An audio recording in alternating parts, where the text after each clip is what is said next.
Tim Laboratorium Forensik Polri melakukan olah tempat kejadian perkara peristiwa kebakaran yang menewaskan 3 balita pada 6 Mei 2025 lalu di Kelurahan Punggolaka, Kota Kendari. Kasat Reskrim Polresta Kendari AKP Nirwan Fakaubun mengatakan Polresta Kendari masih melakukan penyelidikan dengan mendatangkan tim Lafor untuk mengungkap kasus kebakaran yang menelan 3 korban jiwa. Olah TKP yang dilakukan oleh tim Lafor Mabes Polri digelar selama 2 jam. Selain olah TKP, Polresta Kendari juga masih melakukan pemeriksaan saksi-saksi dan belum menetapkan tersangka. Sedangkan orang tua korban belum diperiksa karena masih syok.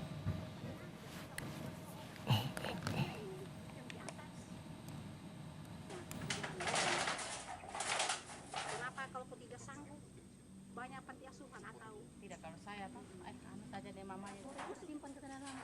Tim lapor dari Makassar, Laboratorium Forensik Polri berada di wilayah Polda Sulsel, dan tim sudah datang dan melakukan olah TKP secara forensik. Untuk hasil penyelidikan kami masih sama seperti kemarin. Penyelidikan kami masih melakukan pemeriksaan terhadap saksi-saksi yang berada di sekitar TKP pada saat sebelum kejadian, dan saksi-saksi setelah kejadian. Sebelumnya, pada 6 Mei 2025, kebakaran melanda rumah warga di Jalan Suprapto, Kelurahan Punggolaka, Kecamatan Puwatu, Kota Kendari. Saat kebakaran terjadi, 4 anak terjebak di dalam rumah, sementara sang ibu diduga tengah pergi bersama kekasihnya untuk membeli makan anak-anaknya. Akibat kebakaran, 2 balita tewas di lokasi kejadian, sedangkan 1 balita lain tewas saat dalam perawatan di rumah sakit. Sementara 1 anak lagi masih dirawat di rumah sakit.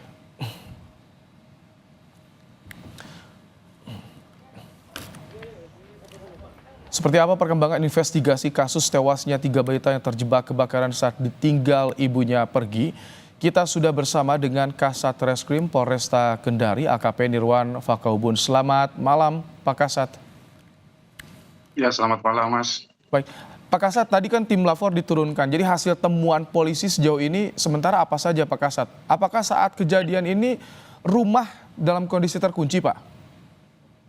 Ya, sementara kami dari Polresta Kendari bersama dengan Polsek Jajaran, Polsek Mandunga melakukan penyelidikan terjadinya kebakaran yang mengakibatkan 3 orang anak meninggal. Untuk tahap sampai dengan sekarang kami sudah melakukan permintaan pemeriksaan ahli laboratorium forensik terkait dengan kegiatan olah TKP, dan tadi sudah dilakukan olah TKP sementara, dan sampai sekarang kami masih menunggu hasil yang akan dikeluarkan dari tim lapor dari Laboratorium Forensik Polda Sulsel.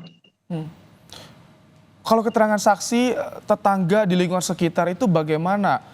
Apakah betul ibu korban ini pergi dengan kekasihnya meninggalkan anak-anaknya berempat di rumah, Pak? Ya, untuk keterangan sudah sesuai kronologisnya.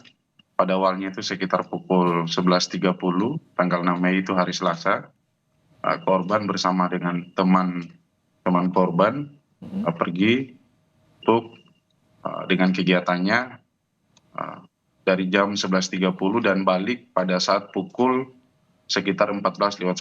Pada saat balik berdua, mereka sudah melihat api berkobar di rumah tersebut, dan teman korban yakni saksi A berusaha masuk untuk mengambil 4 orang anak tersebut, dan pada saat masuk lewat pintu utama tidak bisa untuk dilakukan pengambilan karena keempat anak tersebut berada di dalam kamar depan dan tidak bisa dijangkau. Akhirnya saksi A memutar kembali rumah dan memecahkan kaca daripada kamar tersebut.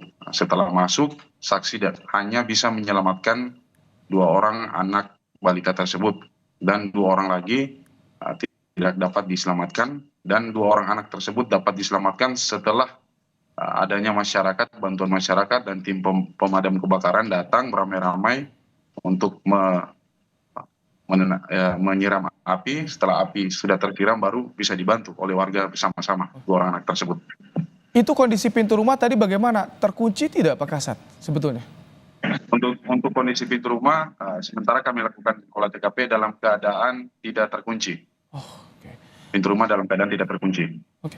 Berarti yang pertama kali mencoba menyelamatkan korban adalah teman ibu, kekasih dari ibu, bukan lingkungan sekitar, bukan tetangga, Pak?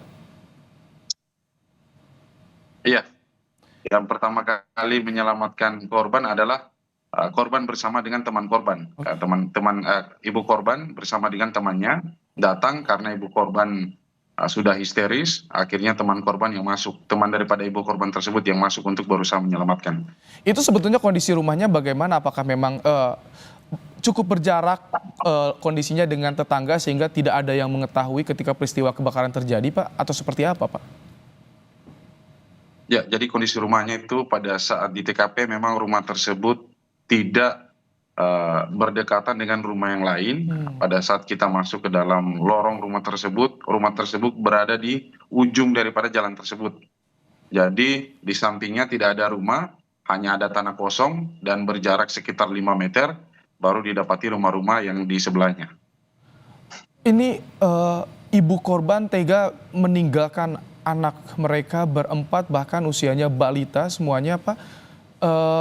Apakah ini memang sering terjadi orang tua ini meninggalkan anaknya, keterangan dari tetangga, atau seperti apa, Pak Kasat? Ya, untuk masalah ibu korban sering meninggalkan anaknya, kami sementara mengambil keterangan dari saksi-saksi keluarga, yakni ayah daripada ibu korban tersebut, kemudian tetangga-tetangga yang berada di samping rumah. Nanti semua keterangan itu akan kami kumpulkan dalam berkas perkara. Oh, jadi ibu korban sudah sempat dimintai keterangan, artinya sudah bisa memberikan keterangan ibu korban, Pak? Kalau untuk keterangan resmi belum bisa kami mintai, karena ibu korban juga dalam keadaan traumatis dan menjaga salah satu anaknya yang luka terbakar. Untuk secara interogasi kami sudah ambil keterangan, yang jelas ibu korban sudah meninggalkan anaknya, yang pastinya meninggalkan anaknya pada pukul 11.30 dan balik pada pukul 14:10 di rumah, dalam keadaan rumah sudah terbakar. Oke, Pak Kasat, kalau kondisi balita satu lagi yang saat ini masih dirawat bagaimana? Untuk kondisi balita yang satu lagi, yakni yang berumur 4 tahun, dalam keadaan luka bakar juga sekitar 50% luka bakarnya. Semakin membaik atau masih kritis kondisinya, Pak, saat ini, Pak? Ya, kami tetap mendoakan agar luka bakar daripada anak tersebut membaik dalam kondisi, ya kami juga tidak bisa simpulkan, yang jelas kami doakan agar cepat membaik. Amin tentunya. Pak Kasat, setelah tadi menurunkan tim lapor, ke depan apalagi proses investigasi yang dilakukan? Apakah akan memeriksa lagi ibu korban, ayah korban, atau siapa lagi nanti akan diperiksa, Pak Kasat?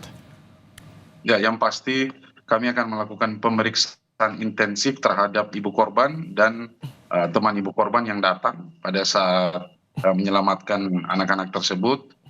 Kemudian tetangga-tetangga sekitar juga kami akan melakukan pemeriksaan secara terus berlanjut untuk mengetahui kejadian sebenarnya yang terjadi seperti apa, dan setelah itu mungkin kami akan lakukan gelar perkara. Pak Kasat, jika ini meninggalkan anak-anaknya di rumah tanpa pengawasan orang tua, balita semua, apakah ini ada juga artinya dugaan kelalaian dari orang tua, Pak?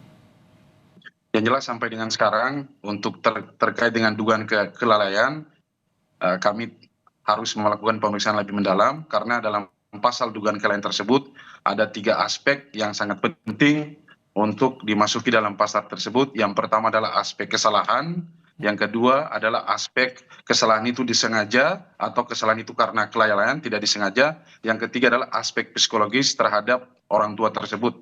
Apakah orang tua tersebut kita proses dalam psikologisnya, ada anaknya juga harus dijaga, semua itu akan ada pandangan semua di situ dalam pasal 359 terkait dengan kelalaian KUHP. Baik.